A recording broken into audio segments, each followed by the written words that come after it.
সুপ্রিয় দর্শক বন্ধুরা, আসসালামু আলাইকুম। তেলে ভাজা ছাড়াই এই নাস্তাগুলো যে এত বেশি মজার হবে আমি বানানোর আগে ভাবতেও পারিনি। অনেস্টলি বলছি, আপনি খেয়ে ওয়াও বলতে বাধ্য হবেন। উপরের লেয়ারটা অনেকটাই সিঙ্গারার মতো মুচমুচে খাস্তা, আর স্বাদের দিকে যদি আমি সিঙ্গারার সাথে তুলনা করি তাহলে বলবো সিঙ্গারার থেকে অনেক অনেক বেশি মজার। তো প্রিয় বন্ধুরা, শুরু করা যাক। প্রথমে আমি একটা বাটিতে নিয়ে নিচ্ছি 1 কাপ পরিমাণে ময়দা। আটা কিংবা ময়দা আপনার হাতের কাছে যেটা আছে সেটা দিয়েই বানাতে পারেন।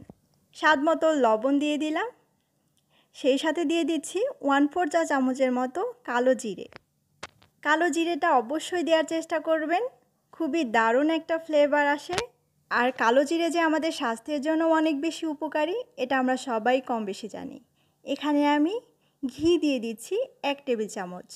ঘিয়ের পরিবর্তে বাটার দিতে পারেন, আর অবশ্যই সয়াবিন তেলও দিতে পারেন। এগুলো না দিয়ে যে বানানো যাবে না তা কিন্তু নয়।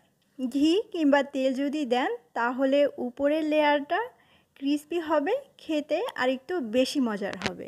আমি হাত দিয়ে এই ময়দার সাথে একটু ডলে ডলে এভাবে করে ভালো করে মিশিয়ে নিলাম। একটু সময় নিয়ে করতে হবে।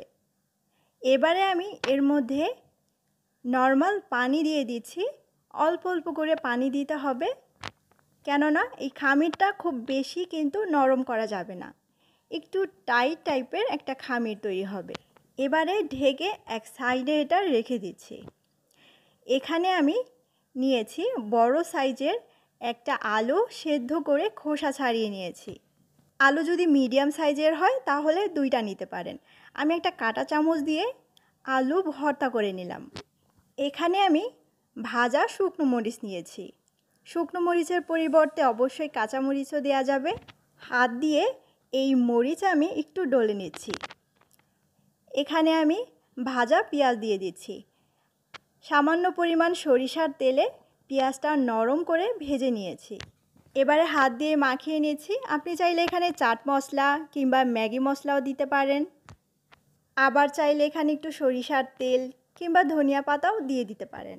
আমাদের ভিতরের পুরটা কিন্তু একদম রেডি। এটা আমি এক সাইডে রেখে দিব। এখানে আমি ময়দার খামির নিয়েছি, আর দেখতে পাচ্ছেন এটা আগের থেকে অনেকটাই সফট হয়ে গেছে। এবারে ছোট্ট একটা লেচি কেটে নিয়েছি, আর এটাকে আমি রুটির মতো করে বেলে নিব। যতটা সম্ভব পাতলা করে লম্বা টাইপের একটা রুটি বেলে নিয়েছি। দেখতে পাচ্ছেন এখানে আমি মোট 5টা লেচি নিয়েছি। এই 5টা দিয়ে মোট 10টা নাস্তা তৈরি করা যাবে। তো সেই অনুপাতে আমি যে আলুর ভর্তা রেডি করে রেখেছিলাম সেই আলুর ভর্তাটাকে 10 ভাগে ভাগ করে নিলাম। বেলে রাখা রুটিটাকে মাঝ বরাবর ভাগ করে, অর্থাৎ 2 ভাগ করে নিচ্ছি। এবার একটু লক্ষ্য করুন এটা আমি কিভাবে করে ডিজাইনটা দিয়ে নিচ্ছি। খুবই ইজি। প্রথমে আমি এই আলুর পুরটাকে হাত দিয়ে এরকম লম্বাটে করে দিয়ে দিলাম। এর উপরে আমি একটুখানি গ্রেট করা মোজারেলা চিজ দিয়ে দিচ্ছি। এটা একেবারেই অপশনাল, যদি আপনার হাতের কাছে থাকে তাহলে অবশ্যই দিবেন, আর যদি না থাকে তাহলে বাদ দিতে পারেন। সেই সাথে আমি একটা বাটিতে অল্প করে একটু পানি নিয়েছি। হাত দিয়ে এই সাইডটা এভাবে করে একটু পানি লাগিয়ে তারপরে এভাবে করে ভাঁজ করে দিলাম, যাতে করে খুলে না আসে। এবারে আবারও এভাবে করে রোল করে নিচ্ছি। দেখতে পাচ্ছেন খুব সুন্দর কিন্তু একটা গোলাপ ফুল তৈরি হয়ে গেল। দেখতে কিন্তু খুবই চমৎকার দেখায়। আপনাদের বোঝার সুবিধার্থে আমি আরেকটা বানিয়ে দেখাচ্ছি। একটু লক্ষ্য করলেই বুঝতে পারবেন এটা খুবই ইজি, আর সময়ও কিন্তু মোটেও বেশি লাগে না, চটজলদি তৈরি করে ফেলা যায়। কোনো ধরনের তেলে ভাজা ছাড়াই এটা তৈরি, যার কারণে এটা কিন্তু বেশ স্বাস্থ্যকর একটা স্ন্যাক্স বলা যেতে পারে। কেউ যদি চান যে নাস্তাগুলো ডুবো তেলে ভাজবেন সেটাও কিন্তু ভাজতে পারেন, তবে আজকে আমি কোনো ধরনের তেল ব্যবহার না করেই এই নাস্তাগুলো তৈরি করে নিব। আর এতে কোনো কিছুই দেয়া হয়নি, তেল বা অন্য কোনো কিছু। প্যান প্রথমেই মোটামুটি ভালো করে গরম করে নিয়েছি, তারপর একটা একটা করে দিয়ে দিচ্ছি।